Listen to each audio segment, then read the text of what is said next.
Hare Krishna. Don't resolve what you will not fall for, resolve what you will stand for. When we strive to live a principle centered life of devotion, often we have to battle intensely against temptations. These temptations come from provocations from outside, these temptations come from agitations coming from the impressions that we have ourselves, impressions from within which have come from what we have indulged in the past. And this battle can be quite demanding and draining, and sometimes we find ourselves repeatedly slipping and falling, and we can become very disheartened by such slips and falls. So Krishna anticipates and this difficulty, and he phrases it thus in Bhagavad Gita 2.60. He states, "Yatato hyapi kaunteya purushasya vipashchitaha indriyani pramathini haranti prasabham manaha." He says, "Yatato hyapi kaunteya," that one who endeavors, that person who endeavors, purushasya vipashchitaha, person, there is endeavor also and there is intellectual determination also.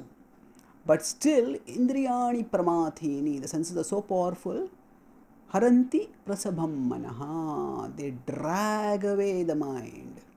Senses are extremely powerful and we need to be extremely careful.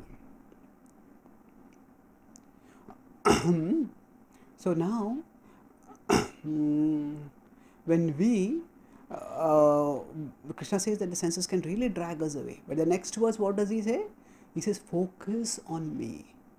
And tani sarvani sanyamya yukta sita matparaha vashehi yasendriyani tasya pragya pratishtitaha. So he says that tani sarvani sanyamya, among all these senses, you just restrain them and focus on yukta asita matparaha, focus your consciousness on me. And by this, one who does this focusing of consciousness on me, vashehi yasya indriyani tasya pragya pratishtita. When you control the senses like this, such a person is well situated, well situated.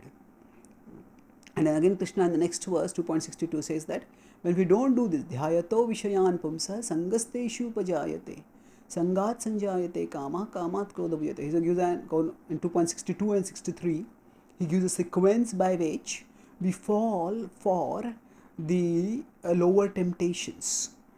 And it all begins with contemplation and ends in 2.63d, last line of 2.63, that pranashyati, there is degradation. So from contemplation to degradation. So here there are so many different sense objects in this world, and if we focus too much, okay, I will not do this, I will not do that, I will not do that, then such a resolution not to do something also involves contemplating on that thing. And sometimes that contemplation can also trigger desire and cause fall. And actually, just not indulging in something doesn't really purify us. What purifies us is focusing on Krishna. Yes, indulging in temptation degrades us, but not indulging in temptation in and of itself doesn't purify us much. It is connection with Krishna, it is contemplation on Krishna that purifies us.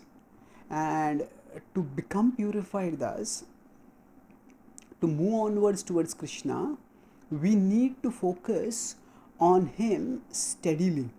We need to resolve that we will stand for service to Krishna.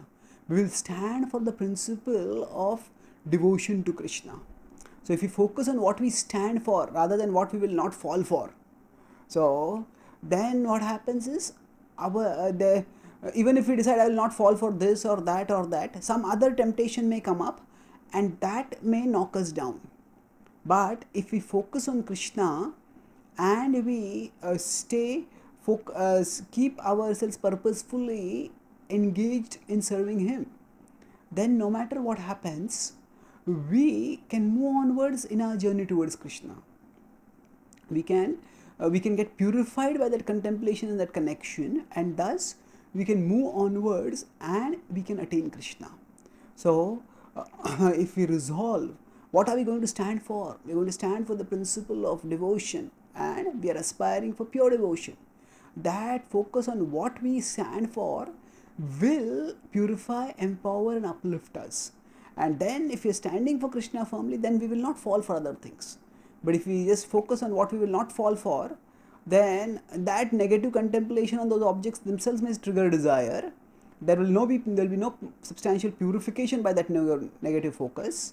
There is the possibility of degradation, and more importantly, even if we don't fall for those things, we may end up falling for something else. But if we stay connected with Krishna and become increasingly absorbed in Him, relishing our connection with Him, then we will not fall for anything. And more importantly, we will march onwards and attain Krishna. Thank you. Hare Krishna.